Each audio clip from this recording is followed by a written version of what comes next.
The Indian stock markets rallied to new highs in 2023 on the back of bullish investors and stronger domestic participation. But analysts warn that the level of optimism seen last year will not be replicated before the general election concludes. Indian equity benchmarks the Nifty 50 and BSE Sensex have rallied by more than 6% since the state elections concluded in the first week of December, with Prime Minister Narendra Modi's Bharatiya Janata Party winning 3 of 4 states. Both the Nifty and Sensex hit record highs of 22,081.95 and 73,000, respectively, during Asia's Monday afternoon trading session. The country is set to hold its general election between April and May. The BJP victory has already been priced in at this point. There were many question marks around the party's victory before the state elections, but a lot of that has gone away, Piyush Mittal, portfolio manager at Matthews Asia, said. The stock markets have factored in a lot of positives, and investors might only see a single-digit return of 3% to 5% before the election kicks off, Mittal told CNBC in a phone interview.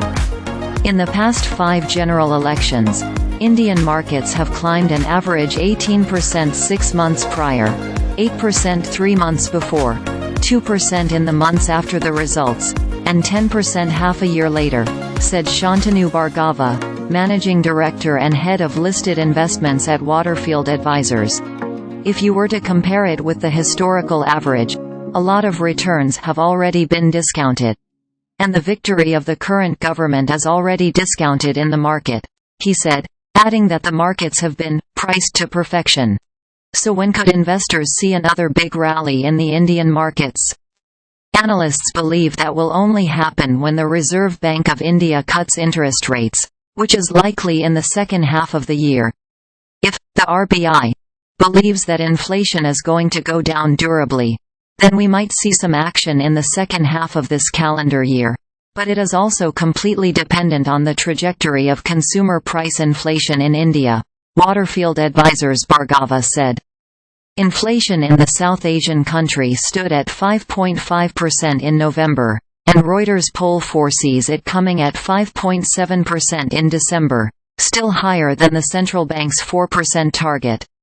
A harder rally may come about if the narrative around interest rates becomes more benign, and rate cuts from the U.S. Federal Reserve and the RBI happen, Mittal pointed out. The confidence in the economy will also boost investments into the country. India's largest automaker, Maruti Suzuki, announced Wednesday that it would invest $4.2 billion to build a second factory in the country. Vietnamese electric automaker VinFast said earlier this week it aims to spend around $2 billion to set up a factory in India as well. The southern Indian state of Tamil Nadu has confirmed that Apple suppliers such as Tata Electronics and Pegatron have plans to invest more than $4.